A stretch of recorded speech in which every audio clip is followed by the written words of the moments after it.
자, 이어서 금융 상식을 공부하도록 하겠습니다. 자, 우리가 앞에서 우편 상식을 공부했죠.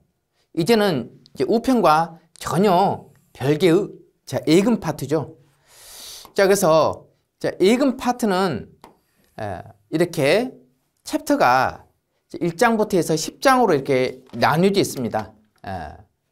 그죠? 1, 2, 3, 4, 5, 6, 7, 8, 9, 10. 자, 그래서 이제 첫 번째는 뭐 금융과 관련된 부분이죠. 금융, 전자금융, 이제 그다음 우측국 금융까지 이렇게 딱 넘어오게 된 겁니다. 어차피 우리 우측국 파트니까 은행과 관련된 거죠. 우측국 금융도 거의 은행이라고 보시면 되겠습니다. 그래서 자, 예금 파트고, 그 다음에 이제 보험 파트가 따로 있습니다. 지금 여기서 보면은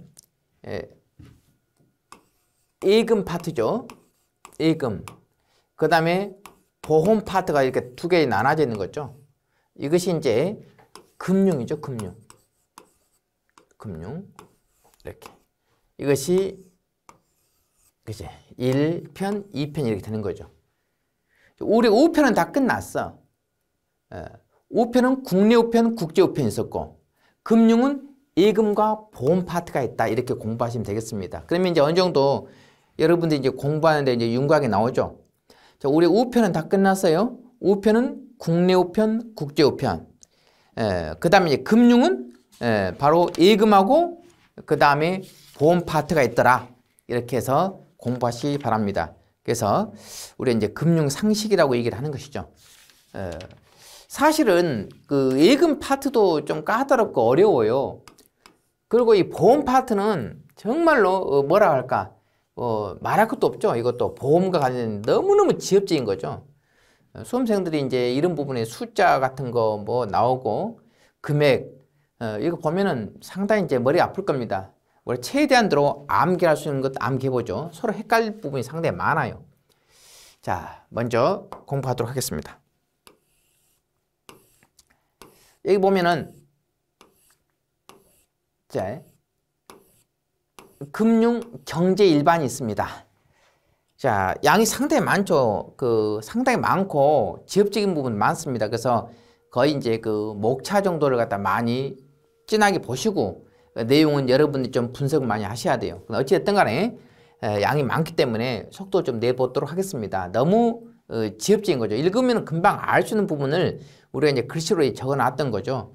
그렇지만은 그 부분에 객관식 문제가 분명히 나온다는 것을 명심하시고 공부를 하셔야 됩니다. 첫 번째 이제 국민 경제 순환과 금융의 연결이죠. 경제라고 하는 것은 자, 인간이 물질 생활을 유지하기 위한 인간 활동을 의미한다 이렇게 나와 있고, 자, 시험에 나올 분야만 공부 좀 해보죠. 뻔한 것은 뭐 의미가 없는 거고. 경제 주체는 먼저 가게 하나. 가게는 집을 말한 거예요. 우리 가정. 그다음에 기업, 정부, 해외 이 네 가지로 이제 분류가 된 거죠. 가계 부분은 자, 생산 요소 공급 주체죠. 우리 노동, 우리가 알바도 하고 우리가 뭐 어디 가서 일도 하는 직장생활 한단 말이야. 직장생활해. 그럼 돈 월급도 받잖아. 그럼 월급 받으면은 이제 소비해, 이제 쓰고 한다면 또 저축도 하겠지. 기업은 뭡니까요? 생산의 주체로서 노동, 자본, 토지라는 생산 요소를 갖다 투입하여줘 재화와 용역을 생산한단 말이야. 그래가지고 이러한 기업들이 돈을 많이 벌잖아. 인부들을 써가지고. 그럼 그 돈이 이윤이야. 이윤은 프로피트 이윤. 정부는 하는 일이 뭐냐? 규율과 정책을 쓰는 거죠. 가계와 기업이 하는 경제행위를 갖다가 이율도 높이기도 하고 낮추기도 하고 대출도 해주기도 하고 막 한단 말이야. 이게 정부가 하는 일이지. 회의 부분은 구계자로서 국내 부분은 과부족을 수출입. 우리가 이제 부족하단 말이야. 그러면 수출도 하기도 하고 뭐 또 수입도 하기도 하고 막 하겠지. 회의 부분. 자, 이 도표가 이렇게 나와 있죠. 중요한 거니까 봐보세요. 먼저 가정이죠. 가정에서 우리 국민이요. 국민. 가계라면은 국민 개개인이라고 생각하시면 돼. 국민 개개인. 기업은 회사라고 생각하면 돼. 우리 직장이란든가 회사. 우리가 여기서 일할 거 아니야. 기업에서. 자, 정부가 이제 규제를 하겠지. 그죠? 자, 그렇게 해서 정리했습니다. 자, 생산이라고 나왔죠. 기업은 생산을 위해서 생산 요소를 투입한다. 이렇게. 생산 과정에 투입되는 생산 요소는 인적과 물적이 있는 거죠. 노동이 있다, 노동. 토지와 자본 있는 거죠. 자, 생산 요소 특징은 어느 생산 과정에 투입된 후에도 소멸되지 않고 다음 해자 생산 과정에 다시 재투입될 수 있다 이거지. 얼마든지 재투입될 수 있어. 한 번 쓰고 그걸로 끝나버리는 것이 아니라 이거지. 자, 노동이나 토지 같은 거, 그죠? 생산 요소죠. 재생산되는 것이 아니기 때문에 오리지널 생산 요소로 하는 거죠. 이게 바로 노동과 토지죠. 노동과 토지. 그러나 생산 요소 중에서 자본은 자, 생산된 산출물 중에서 소비되지 않고 다시 생산 과정에 투입돼요. 자본이라는 것은 다시 투자가 되는 거죠. 생산하는 생산 요소가 되는 거죠. 그러니까 토지하고 노동 하나, 그다음에 자본 셋. 자, 이렇게 토지, 노동, 그다음에 자본. 자, 이렇게 구별해서 공부 좀 해두시기 바랍니다. 그 다음에 이제 생산물 중에서는 뭐 제한은 뭐 이런 것도 있고 한번 읽어주시기 바라고요. 그 다음에 이제 지출 봐볼까요? 생산 요소를 투입하여 생산된 결과물이 한 경제에서 모두 소비되는 것으로 가정했을 때 소비를 위해서 이제 지출할 거 아니야? 지출. 가게는 우리가 이제 월급 받아가지고 뭐 사 먹기도 하고 뭐 뭘 사기도 하고 구입도 하고 월세도 내고 할 거 아니야? 각 개인들은. 기업은 돈을 벌어가지고 어떻게 하는 거죠? 투자 지출하겠지. 그지? 정부는 뭐야, 이제 재정출로. 해외는 수출 모습으로 가까이 이행된다. 이런 거 되는 거고. 재정 지출. 그죠? 지출한다 이거지. 정부가. 돈을 푼다 이 말이야. 자, 그 다음에 이제 분배.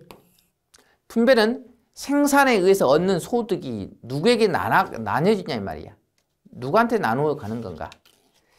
자, 생산자가 소득을 경제 주체에 나눠주기 위해서는 생산물이 판매돼야 생산자에게 소득이 발생한다 이거지. 그 발생된 소득을 각 경제 주체에게 분배할 수 있다 이거지. 자, 그럼 여기 한번 봐볼까요? 이건 중요한 거죠. 국민소득 3면 등가 법칙이죠. 생산, 분배, 지출 이렇게. 생산, 분배, 지출을 갖다가 세 가지를 해서 3면 등가 원칙. 그죠? 대등하게 본다 이거지. 자, 이 도표를 한번 참고로 한번 봐보시고요. 그 다음, 순환 과정. 자, 이런 것들은 앞으로 이제 금융과 관련된 것을 공부하기 위한 기본적인 자료라고 생각하시면 됩니다. 그래서 한 번 정도 읽어주시고요. 자, 경제와 이제 관련된 부분이 있습니다. 자, 우선 재화 용역을 생산하는 주된 주체는 기업이다. 이게 밑줄이요. 그죠? 기업이죠. 기업이 이윤 극대화를 위해서 막 투자도 하고 기술도 개발하고 새로운 시장을 막 개척할 거 아니야. 그러면 당연히 그런 것은 경제 성장의 원동력이 된다라고 볼 수가 있죠. 그 다음,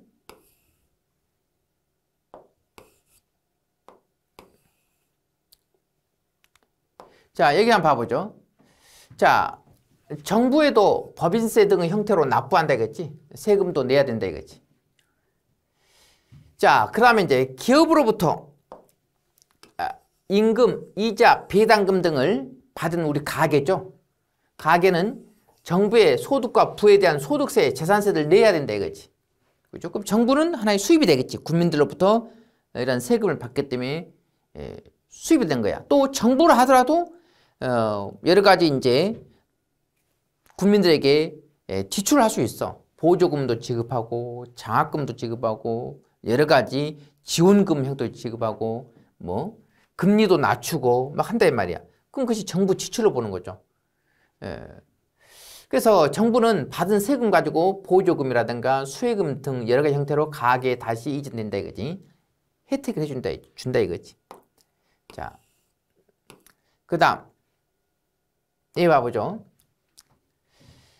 자, 애국으로부터는 제조업이나 서비스업에 종사하는 인력은 물론 주식시장, 채권시장이나 직접 투자 등을 통해 자본도 우리 경제로 유입되고 있다. 이렇게 경제 주체들 간의 상호간 유기적인 활동으로 이루어진 각 단계 총액은 모두 동일하다. 자, 그래서 생산, 그죠? 소비, 분배, 국민 소득, 삼면 등가의 법칙. 자, 이렇게 얘기하는 것입니다. 자, 넘어가시고. 자, 국민 경제와 금융의 이제 연결 나왔는데, 자, 이것도 한번 참고로 여러분들 공부하실 때 이 부분이 왜 필요하냐면은 조금 그 지식을 쌓으라는 측면에서 이제 이런 부분이 써져 있는 거죠. 아, 경제가 뭐고, 금융이 뭐고, 삼면 등가 법칙이 뭐고, 소득이 뭐고, 가계가 뭐냐 이 말이야. 자, 먼저 금융이란 자금 등이 부족하거나 여유가 있는 사람과 금융회사 간에 돈을 융통하는 행위를 금융이라고 얘기하는 거죠. 금융. 돈을 빌려오고 또 빌려주고 하는 거. 융통한다라고 얘기하는 거죠. 자, 융통한다. 금융이라고 얘기하는 거죠. 돈을 빌려주고 또 꿔주고 막 한단 말이야. 누가? 가계, 기업, 정부에 금융회사가 들어가는 거죠. 이제 금융회사는 이제 가계 은행 같은 것도 대표적인 게 은행이죠. 자, 돈을 빌렸어. 누가? 가계가. 그죠? 기업도 빌렸어. 금융회사가 돈을 갖다 대출해줘.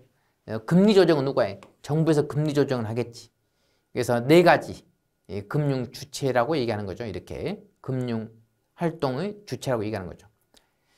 자, 그래서 이제 여기서 보면은 기업 금융, 소비자 금융 등의 구분은 금융회사의 일상 업무에서 가장 흔히 볼 수 있는 분류이다.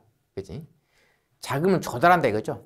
먼저 기업이 생산하려면 기계와 원자재를 구입하는 거죠. 인력을 고용하는 거죠. 그래서 필요한 자금을 조달하는 거죠. 기업은 자기 스스로 돈이 있어. 돈 없으면 은행으로 빌린다 이 말이야. 자체적으로 사내 회사에 유보 보유하고 있는 돈이 있다 이 말이야. 그걸로 이제 충족시키고 회사 돈이 별로 없다. 그 은행으로부터 이제 돈을 빌려온단 말이야. 대출 받는다 이 말이야. 또 기업이 주식을 발행하거나 또 채권 등 유가증권도 발행할 수 있어. 이게 은행으로부터 삼성이라든가 LG가 은행으로부터 돈을 갖다가 대출을 받을 수도 있고 아니면 주식이라든가 채권 등을 갖다가 자체적으로 발행을 할 수 있단 말이야. 그래가지고 돈을 갖다가 조달할 수가 있다 이 말이지. 자, 그런 것입니다. 자금의 상업적 유통과 금융적 유통이 있는 거죠. 여기 보면 이제 기업이 있고 가게가 있습니다. 이 금융기관은 은행이라고 얘기하시기 바랍니다. 은행. 은행. 자, 상업적인 유통이 있고 그 다음에 금융적인 유통. 자, 또 얘기를 한번 봐볼까요? 여기 보면은 자, 생산, 소비, 분배와 같은 경제활동이 원활해 주려고 하면은 자, 그야말로 돈의 흐름이 원활하게 잘 흘러가줘야 되겠죠. 자, 여기서 봅시다. 소비자 금융, 기업 금융, 정부의 금융활동. 아까도 얘기했지만은 기업 금융 중 예상 매출 및 예상 매입 등 기업 간, 기업끼리도 이제 신용과 주식 발행 들어가지고 또는 은행이 중개하지 않는 금융 형태다. 기업과 기업끼리. 이게 삼성이라든가 LG가 은행한테 돈을 빌려오는 경우도 있겠지만은 은행이 아니고 기업과 기업이 서로 보증을 서가지고 서로 발행해 주는 그런 경우도 있어. 또 주식도 자체적으로 발행할 수도 있고. 그러니까 그것은 은행을 매개로 하지 않는 금융이잖아요. 그렇죠? 기업 간 신용이나 또 자체 주식을 발행할 수 있단 말이야. 만에 하나 단기 장기적으로 은행에 돈을 일단 빌려온다 이 말이야. 그 은행이 중개하는 금융이고 은행이 중개하는 금융이 있고 은행이 중개하지 않는 금융이 있다 이거지. 자, 이런 것도 있으니까 자, 하나 알아보시고. 금융의 역할이 나와 있습니다. 금융은 경제활동이 원활하게 일어날수록 윤활유 역할을 한다라고 나왔죠. 자, 금융시장에는 눈에는 보이지 않죠. 우리가 그 시장 같은 데 가면은 뭐 고기도 팔고 물건도 파는데, 자, 금융시장이라고 하는 것은 어떻게 보면은 가상의 공간을 말하는 거죠. 수요 공급이 이루어지는 가상 공간이야. 거기서 이제 자금 수요자, 자금을 공급하는 뭡니까요? 하나의 금융 상품들이 오고 가고 한다 이 말이지. 여기 나와 있네. 한번 읽어볼까요? 집이나 이런 것을 자동차를 갖다 구입할 때는 자금을 은행 예금에서 인출하거나 펀드 해지 또는 환매 등 다른 재산을 매각해 가지고 돈을 갖다가 조달할 수가 있어. 또 신용카드, 또 대출 이런 거 있단 말이야. 이렇게 다양한 경로를 통해서 금융이 이루어진다 이거지. 은행에서 빌려오기도 하고 환매, 그죠? 또 신용카드, 펀드, 뭐 주식 뭐 많습니다. 자, 이런 것들 앞으로 공부할 겁니다. 그 다음에 개인 간 자금 거래 중개. 자, 그럼 여기 한번 봐보죠. 금융의 역할이 있는데, 자, 금융이 뭔지는 알겠죠? 돈을 빌려주고 빌려오는 거, 이런 것들을 갖다 금융이라고 얘기하는 거죠. 금융. 기업, 그 다음에 가게, 그 다음에 금융기관, 은행. 자, 돈을 빌려준다, 공급한다, 뭐 이런 것들. 그럼 그런 것들이 어떤 역할을 하냐? 여기 봐보죠. 개인 간 자금 거래 중개. 자, 금융은 그죠? 자, 개인 간의 자금 거래를 갖다 중개해준다 이거죠. 금융회사들이, 은행이. 또 거래 비용의 절감. 돈을 빌리기 위해서 막 찾아다니기에는 뭐 엄청난 힘이 들잖아. 막 돈 꾸러 다닌단 말이야. 근데 은행을 통해서 그죠? 하게 되면 그만큼 거래 비용이 절감되고, 은행은 또 믿을 수가 있는 거 아니겠습니까? 그죠? 자, 그렇게 해서 거래 비용이 절감된다. 그리고 지금처럼 가지 않고 휴대폰이라든가 스마트폰으로서 전자 얼마든지 가능하죠. 시간과 비용이 절감된다 이 말이죠. 그 다음에 요즘 들어서는 더 뭡니까? 서비스가 많죠. 가계에 대한 자산 관리 수단을 제공한다 이거죠. 그죠? 하나의 금융과 관련된 것은 금융은 지출에 비해 소득이 많을 때는 돈을 운용할 기회를 마련해주고, 지출이 많을 때는 돈을 빌려준 등 개인들의 자금 사정에 따라 자금 관리 수단을 제공해준다. 그죠? 자, 자금의 효율적인 배분. 금융은 여유 자금을 가진 사람에게 투자의 수단을 제공하고 자금이 필요한 사람에게 자금을 공급해준다 이거죠. 그만큼 뭡니까요? 물의 흐름을 잘 조절해준다 이거죠. 무조건 금리를 갖다 인상하고 인하하는 것이 아니라 이거죠. 자, 그렇게 해서 또 신용도를 봐가지고 신용이 높은 사람이 있고 신용이 낮은 사람이 있겠죠. 자, 거기서도 여러 가지 이제 조정이 있을 수도 있겠죠. 그 다음에 금융 위험 관리 수단 제공이라고 있죠. 금융에서 이제 리스크를 갖다 부담한다라고 나오는 거죠. 불확실성이죠. 그런데 금융은 그러한 불확실성이나 위험을 적절히 분산시키거나 해소시킬 수가 있다 이거죠. 얘기를 한번 읽어보죠. 개인이 여윳돈을 금융회사에 예금하고 그 돈을 빌린 사람이 부도가 나더라도 그 부담을 금융회사가 지게 된다 이거죠. 그렇죠? 개인한테 빌려주면 떼이는 거죠. 그러나 은행한테는 떼이는 그런 경우가 없어. 예금자 보호법이 다 있기 때문에 아마 이런 부분 나중에 대해서 할 겁니다만은, 금융은 그만큼 뭡니까요? 위험을 갖다가 줄여준다 이 말이지. 그리고 다양한 상품에도 투자를 할 수 있기 때문에 그만큼 뭡니까요? 파생 금융 상품을 위험관리 수단으로 활용한다 이 말이지. 다양한 금융 상품의 분산, 투자, 또는 옵션이나 선물 등 파생 금융 상품을 위험관리 수단으로 활용하면서 투자 위험을 갖다가 줄일 수 있어요. 이렇게. 그 다음에 보험에 가입할 수 있기 때문에 그만큼 충격을 완화해주는 기능도 있단 말이야. 그래서 이러한 위험을 관리해준다. 여러 가지 리스크를 갖다가 관리해주는 그런 경우도 있단 말이야. 우리 은행 가면은 뭐 친절하고 서비스가 많죠. 이번에 새로운 그 품목으로서 상품으로서 이것이 있습니다. 한번 가입을 권유한단 말이야. 상담도 해주고 이런 리스크 같은 거 완화시키기 위해서 보험이라는 거, 이렇게 상품, 자 이런 것 그야말로 이제 금융의 역할이죠. 그래서 시험 문제가 나오면은 아까도 얘기했지만은 그 목차, 여기서는 그 목차 정도를 갖다가 읽어주시기 바랍니다. 금융의 역할이 어떤 것이 있는 건가 해서 5가지가 있다. 1번, 2번, 3번, 4번, 5번 5가지 있기 때문에 그 부분을 정확히 봐두시고, 예, 그 다음에 주요 금융 경제 지표. 자, 먼저 금리라고 있죠. 금리. 이자율이죠. 금리를 갖다가 우리가 인상한다, 또 인하한다는 말 나오잖아요. 자, 금리, 예, 이자가 이자를 나르면은 복리라고 얘기하는 거고, 금리. 자, 이자. 돈을 빌려주면은 그냥 빌려주지 않죠. 그죠? 원금에 대한 이자를 말한 거죠. 이자를 갖다가 복리라고 얘기하는 거죠. 이자가 이자를 낳는다. 복리죠. 그래서 이제, 자, 이자라고 얘기하는 거죠. 이자. 기간당 원금에 대한 이자의 비율을 갖다가 이자율 또는 금리, 똑같은 말입니다. 이자율, 금리. 예를 들면 1년간 100만 원을 연 5% 이자율로 대출을 받는다면은 채권자는 돈 빌려주고 5만 원 이자를 갖다가 받는 거죠. 이자율은 현재 소비를 희생한 대가지. 자, 뭐 이런 것은 뭐 볼 필요 없는 거고. 이 말은 5% 이자율. 그죠? 이렇게. 1년간. 자, 그 다음에 금리 결정. 이자는 누가 결정하냐?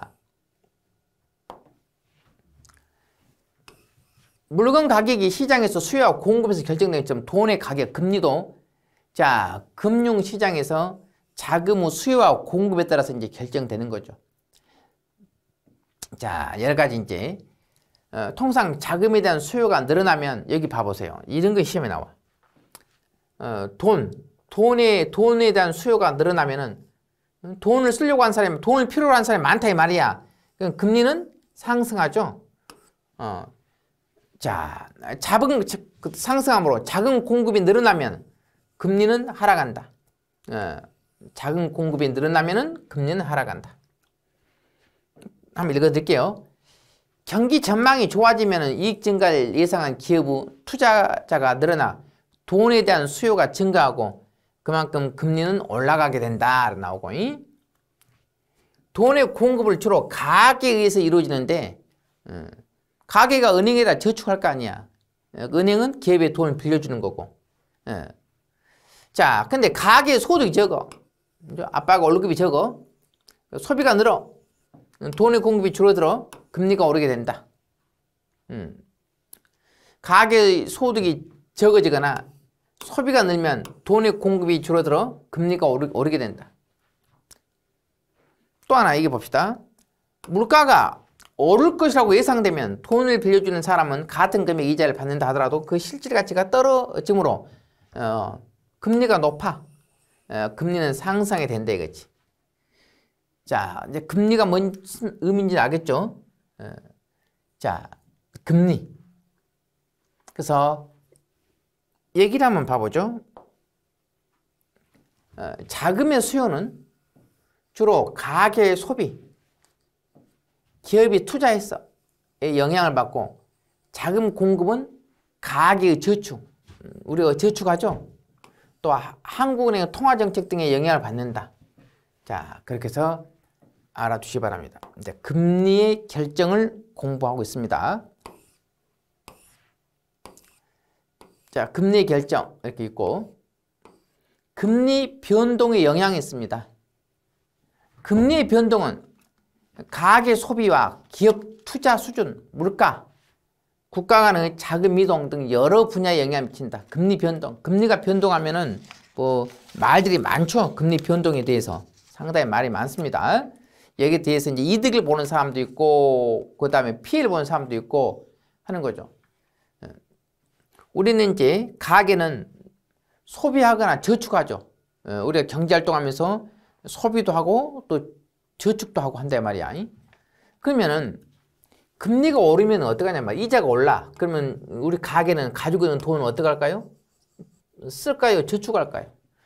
저축하죠. 그럼 이자 소득이 증가하죠.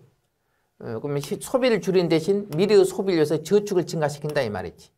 여기까지 한 문제가 나와요. 여러분 그 시험 문제는 여기서만 출제되는 거야. 이 문장 안에서만. 그러니까 다른 건 생각하지 말고 문장을 잘 분석하시기 바랍니다. 그래서 금리가 하락하면은 돈 이자율이 낮죠. 그러면은 미래 소비를 줄이고 현재 소비는 늘리기 위해 저축을 줄이게 된다. 그지? 자, 그렇게 해서 했습니다. 그 다음, 금리 변동은 국가 간의 자금 흐름에도 영향을 준다 이거지. 자, 이거 볼까요? 국내 이자보다도 해외 이자가 더 높아져. 해외에서 투자하게 되면 저축하면 이자가 더 세. 해외 이자가. 그럼 더 높은 수익을 쫓아 국내 자금이 외국으로 나간단 말이야. 우리나라에서 저축할 때 이자가 나죠. 해외 외국에 저축하면 이자가 높아. 그럼 외국으로 나가는 거지. 외국에 저축하게 되면 그만큼 우리나라 돈이 외국으로 나간단 말이야. 반대로 국내 금리가 높아. 그러면은 자금이 들어오겠지. 해외 위출이 줄어든단 말이야. 자, 그렇게 해서 정리했습니다. 그러면 금리 종류가 있습니다. 단리와 복리라고 있죠. 먼저 금리는 계산하는 방법에 따라서 단리와 복리로 나눌 수 있다라고 했어요. 단리는 단순한 원금에 대한 이자를 말하는 거죠. 여기 한번 봐봅시다. 쉬운 거예요, 이거. 100만 원, 연 10%의 금리로 은행에 2년간 예금할 경우 만기에 받게 되는 원금과 이자 합계액은 단리 방식으로 한다면 얼마야? 10%니까 120만 원. 그래서 100만 원 곱하기 이렇게 되지만 복리 방식으로는 자 121만 원이 된다 이렇게 나왔죠. 복리는 이자에 이자를 묻는 거니까 자 그죠? 이자에 이자를 묻는단 말이야. 그러니까는 110만 원. 복리죠, 복리. 단리와 복리. 여기 보면 복리는 이자에 대한 이자가 새끼가 새끼를 낳는단 말이야. 자, 그래서 단리와 복리에 관련된 부분은 이제 방금 설명을 했고, 그 다음에 이제 표면금리와 실효금리가 있죠. 표면, 겉으로 드러난 금리를 말하는 거죠. 실효금리는 실제로 지급받거나 부담하게 되는 금리를 말하는 거죠. 표면금리가 동일한 예금 이자라도 복리, 단리 등 이자 계산 방법이나 이자에 대한 세금 부과 여부에 따라 실효금리는 달라진다. 대출 경우에는 이자 계산 방법에 따라 실효금리는 달라진다 이 말이지. 겉으로 나오는 금리는 이렇게 돼. 그러니까 실제로 내가 지급받거나 부담하게 되는 금리는 실효금리지. 그래서 이 부분 밑줄 쳐놓기 바랍니다. 표면금리가 이렇게 정해졌어. 표면금리는 정확히 산수적으로 나오는 거죠.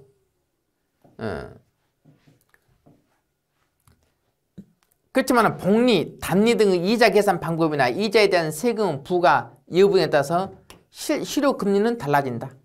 겉으로 나와 있는 금리는 이렇게 나왔다 했지만은 실제로 이제 단리, 복리로 인해 가지고 이자를 계산하고 또 세금을 갖다 부과했을 때 거기에 따르는 금리가 실제로 느끼는 금리가 또 달라지겠지. 그때는 이제 실효금리는 달라진다 이거지.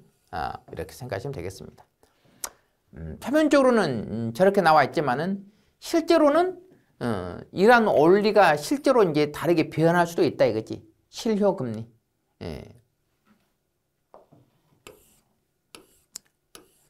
우리가 이제 공시지가라고 하는 것은 이미 나와 있지만 실제 거래는 또 다르잖아요. 자, 그 다음에 수익률과 그 다음에 할인율이 있습니다. 수익률, 할인율, 그 다음에 이제 기준금리 나와 있죠. 자, 100만 원짜리 채권을 지금 산 뒤에 1년 후 원금 100만 원과 이자 금액 10만 원을 받는다면 수익률은 10%다. 자, 몇 프로냐 수익이? 얼마 벌었냐? 10% 이렇게 나오겠죠. 투자 수익이죠. 이자 금액을 투자 원금으로 나눈 비율이죠. 그래서 100만 원짜리 채권을 지금 10만 원 할인해줘요. 90만 원이야. 10만 원 떼고 할인해주고 1년 후 100만 원을 받는 경우에 할인율이 10%를 한다. 그럼 수익률하고 이제 바꾸어서 본다면은 현재 90만 원짜리를 갖다 채권 투자하고 1년 후에 원금 90만 원과 이자 10만 원 받는 거 똑같다. 자, 이런 게 되겠지.